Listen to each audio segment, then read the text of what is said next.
Hello everybody, and welcome back to my vlog channel. Today's vlog is going to be long, I have a feeling, or at least the amount of time it's going to take me to film it. Today I'm going to be trying to make a wedding cake. I was initially going to make just a 3-tiered cake, but then I was looking into it and it turns out that general 3-tiered cakes are very often more complex than wedding cakes. Wedding cakes, a lot of the time, are just white with a couple of frills.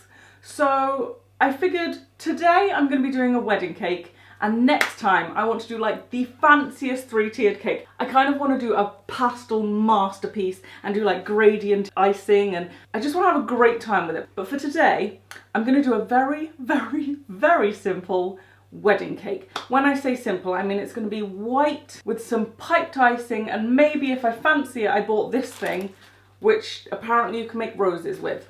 And that's as far as I'm going. Buckle up, get yourself ready, get yourself a cup of tea. It's gonna be a long one, but also, I did make the cakes yesterday. I was gonna do it all in one day, and then I started looking into the process, and it is long. It's like make each layer, then put them in the fridge, then we've got to put them together and then do a crumb coat and then put them in the fridge, and then we've got to do a main coat and then potentially put them in the freezer, and then we've got to stack it, and then we've got to, it was a lot. So yesterday I figured I would make them. I will show you one. Ta-da! A cake. It is a confetti cake, so it does have little confetti pieces all throughout, which I thought was kind of perfect for a wedding cake. But also I picked up a couple of your advice questions from my Timbits video, so I'm going to be answering some of those. I think I'm going to start with the icing. So I do have a recipe on my phone for icing.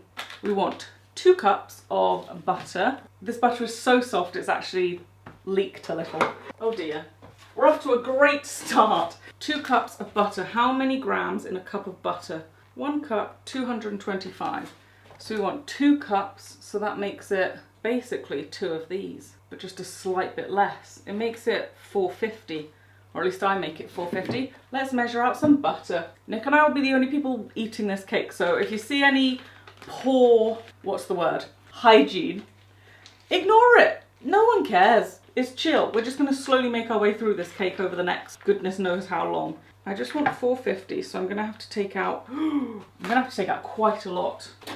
I'm gonna scoop out roughly 40 grams. Without pausing the tape, I'm gonna take a freaking video of this. Unbelievable. Look at this. Oh, it did say 450, it's changed to 451. It said 450 and I was like, I am a genius. It says 450, wait, pause. 450 on the dot. Look at that.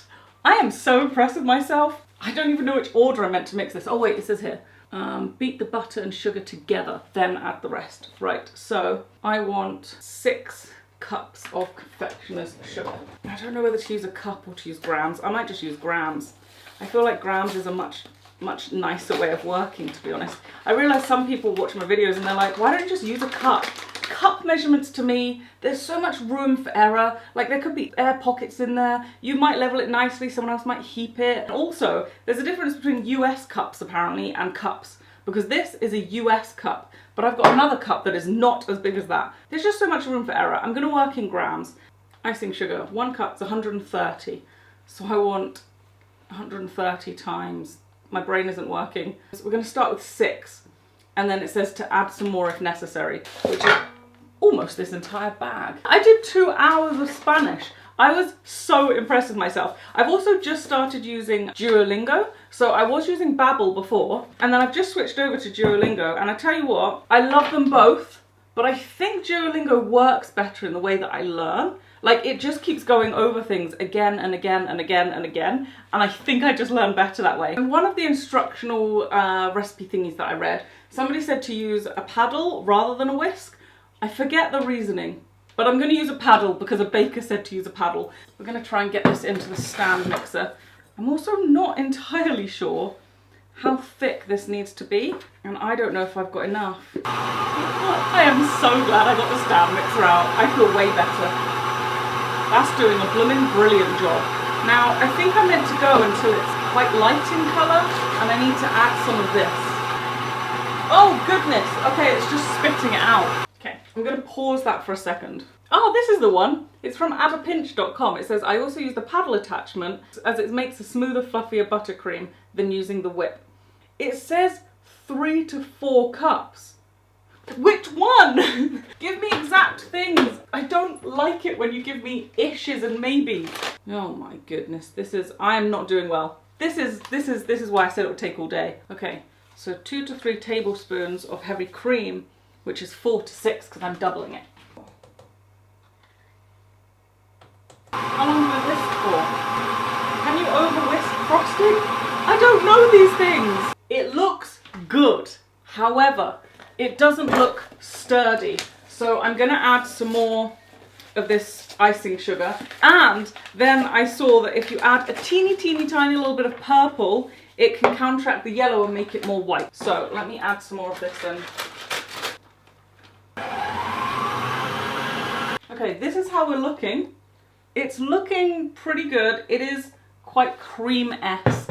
I do want to try a little bit. Now, you are meant to add a teeny little bit of vanilla extract. The only thing is that it says that it makes it like an even less white. So I'd rather just skip that. It tastes delicious as it is, so I feel like I just want to skip the vanilla frosting and just let's go for this as it is. It just says to add a teeny tiny little bit of purple. And I'm going to add the smallest amount ever. How can I open this? I need a poking device. Oh gosh, I really don't want this to go over me. So I'm going to add the teeniest bit of purple, like this, just a teeny bit, and I'm going to try and film it, and we'll see what this does. So I'm literally just going to, oh my gosh, okay, I'm just going to add that much for now. We're just going to start there.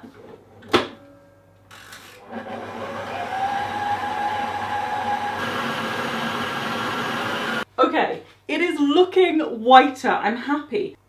It looks more white than cream, so I'm happy with that. I'm going to pop this in the fridge while we level some cakes. Okay, on to leveling some cakes. I have wiped down my surface, but again, as I said, if unhygienic things are happening, I don't really mind. These are my 3 mid layers. I've got 3, but I only want 2 of them, but one of their bottoms fell out. So we're going to find the one with the broken middle, which I think is this one, and we're going to practice on this one. Do I think that's the right height? I think maybe 1 down. It is a horrible sound. Okay, is it level? It's level!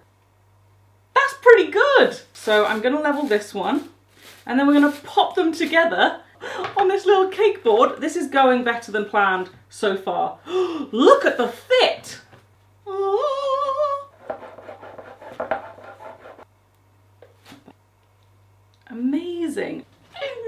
I'm getting quite excited. And I'm going to try not to use too much frosting. So we're just gonna do a nice amount of frosting in the middle. And then it says to put it face down on top, like this. And make sure it's level. It is not level! Frosting was not level. I didn't realise the frosting had to be so perfectly level. Oh, this is going wrong now. Okay, we're gonna sandwich you on top. It's not terrible! Now, we're going to crumb coat, which is basically covering this in a little bit of icing. I need to put a little bit of icing on the bottom of this board to stick the cake down. I think that's what they do. That's better. Now it's not moving so much. They make this look so easy. Like my cake is moving, it's not smushing nicely. I'm already having an issue with this. Okay, this is not going to plan. I'm just going to tell you that now. I have a cake spatula thingy for the icing. Now, the only problem is this thing's not staying in the center. So I meant to, oh, okay, way easier with this thing. This isn't too bad at all. Your tools clearly make a big difference. That spatula thingy I was using before, not good. Doesn't need to be perfect. Now I'm just going to take a lot off the top because I did put a lot on the top. We're going to go for that. Cake number 1, iced. We can only hope for the best. Then we have the 2 big ones.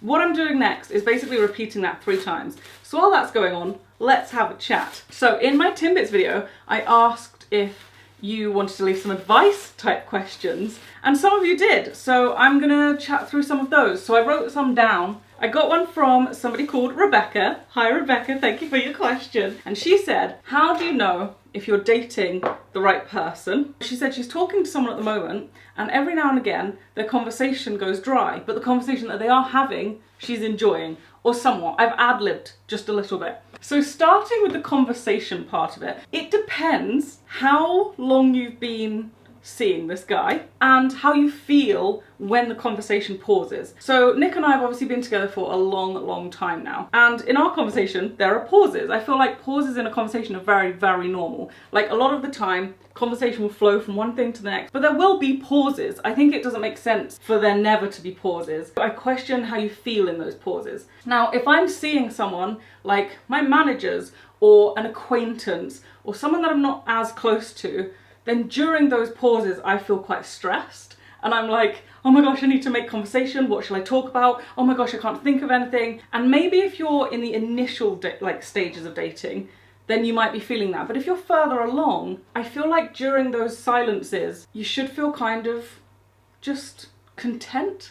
I don't know much about the situation of your dating, but the first thing I'd ask is, how long have you been dating? If it's been a long time and you don't feel that content, can you put your finger on why? And if you've been dating only a small amount of time, then maybe before each date, come up with a few topics that when the conversation goes quiet, you can go to.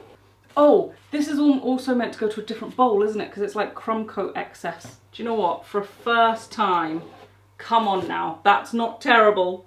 I do want to put some dowels into this. 1 second. I'm going to use these straws. I bought them a very long time ago and have not used any, but I thought here's a use for them because I haven't been using them.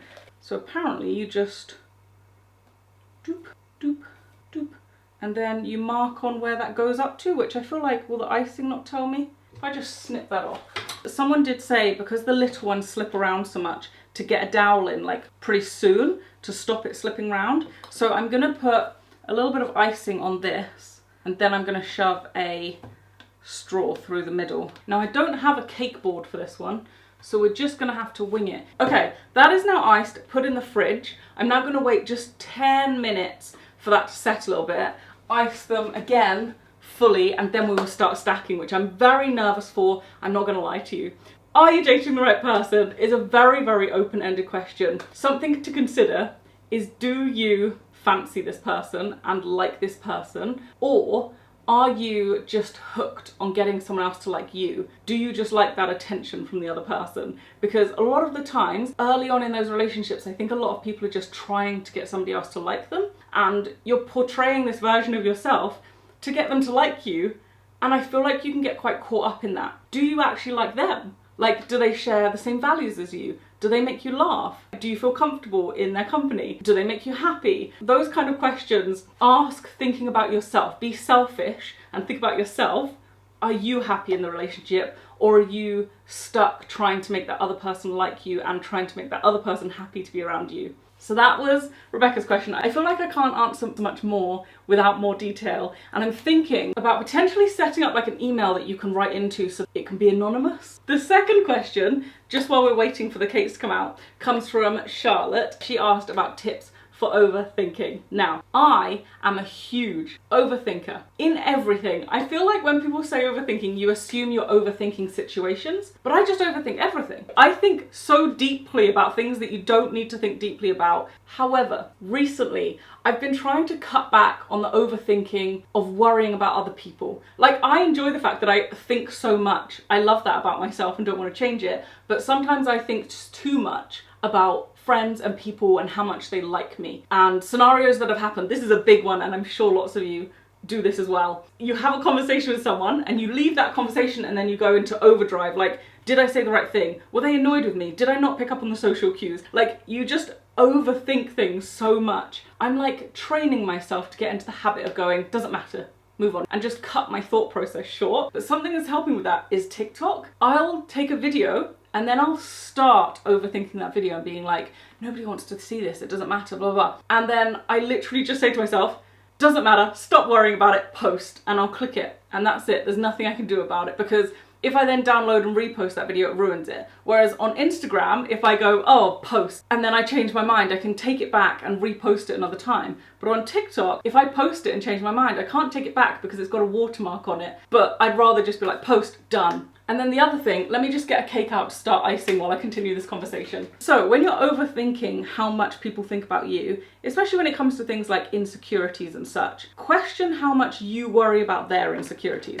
Like if you're insecure about something, it can often feel like everybody's looking at your insecurity, everybody's thinking about your insecurity, but are you thinking about theirs? So just question, are you worrying about other people and how they're doing? And if you're not, then they're probably not worrying about you. I'm going to get rid of this bit because it's the last bit of crumb coat from there. And when I've seen people do it before, they start from the top and work down. So I'm going to put a dab on top and then go around the sides. My camera died, so I very quickly finished what I was doing, put that in the fridge and then grabbed a battery. Anyway, let me get the next layer. Let's talk insecurities. I actually think I'm going to hold this cake while I ice it. This is why I'm not a pro baker, people. And this is why you don't watch my channel for how-tos. Insecurities, right? I changed the way I thought about them a little while ago and it's really helped me. Think about what you're most insecure about. When you see people walking down the street, what do you look at when you look at them? Do you look at your insecurity and think, oh, they don't have that. I wish I had their XYZ. When I was younger, I remember I went through a phase, mainly because I was bullied about it at school, but I went through a phase of being like, my boobs are so small, I wish I had bigger boobs. And I would look at everybody's boobs, which sounds very odd, but I would. I wouldn't look at anything else. I'd just look at their boobies and be like, oh my God, I'm so jealous. And then guess what? My insecurity changed and now I no longer look at boobies. You tend to look at whatever your insecurity is, and everyone does, or at least I think they do. Let me know in the comments if you do. But does that make sense? Because that makes sense to me and it makes me feel better because I'm like, yeah, most people aren't looking at my insecurity. They're looking at their own. And I feel like that makes it better. And then we're gonna put this down. And there is my cake on my cake stand, ready for the final lot of icing. I definitely overmixed this, and I'm not a good icer, but we live and we learn. I want to start doing a pottery class, you know. I found some near where we live, and I was like, brilliant. I'm gonna see if they've got some openings. And I'm really excited. I'm really excited, actually. Just fill those in nicely. I feel like I'm spackling a wall. Is that the word for it? Spackling?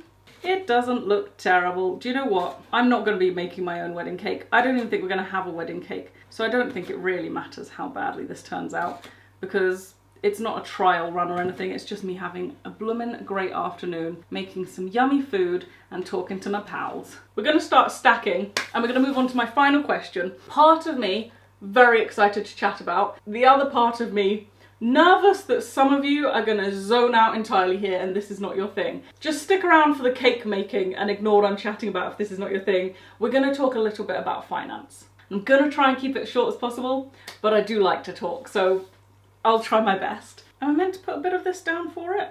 I'm actually not too sure. I'm just going to dollop it on there and hope for the best. And yes, I am going to leave that cake board on there.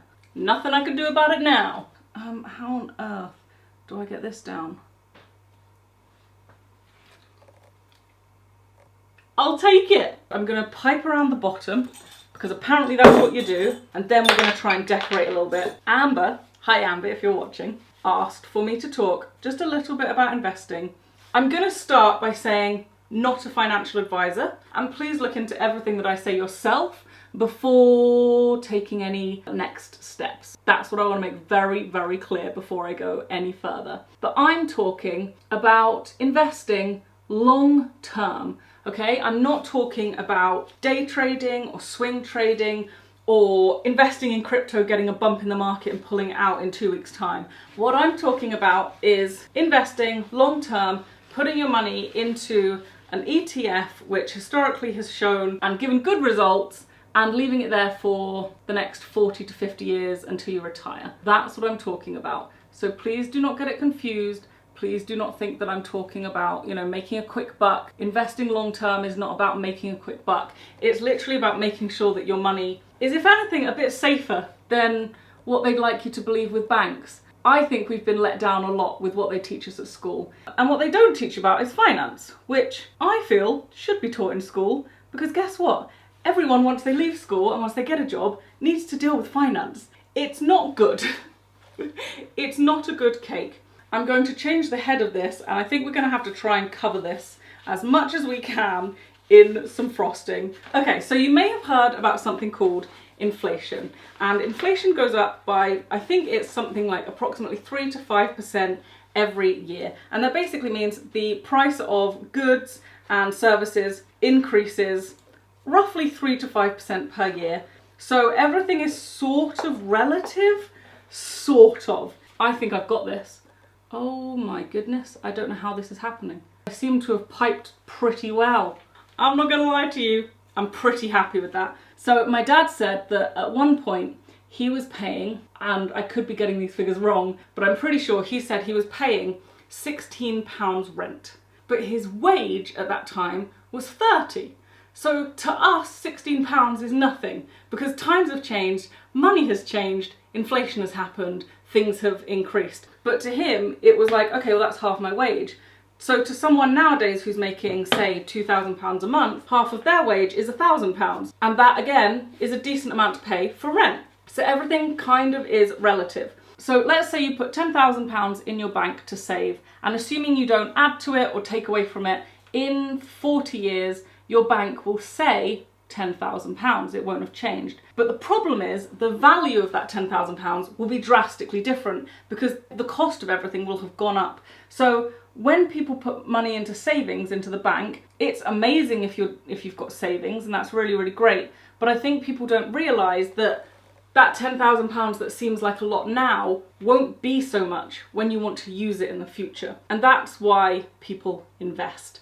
I don't know whether to do some like little swirls or something. Like, I'm just going to do some of these, I think. I don't even know what these are. Do you know what? It's not freaking bad.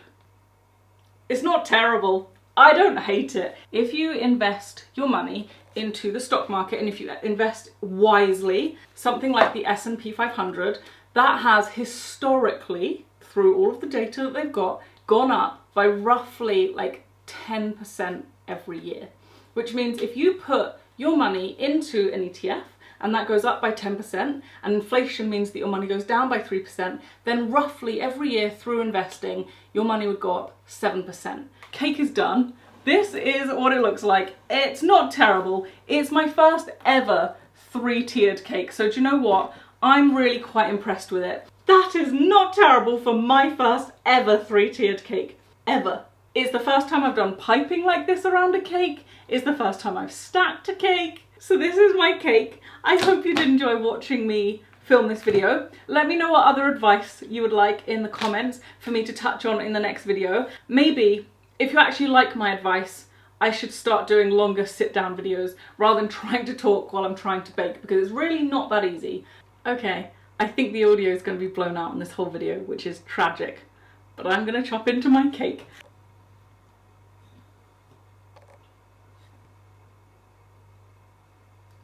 That's not too bad. That's not too bad. Let me have a bite of this. Ignore that. Oh, it's tasty. I'm a good cake baker. I enjoy that a lot. Okay, I'm gonna go. Bye.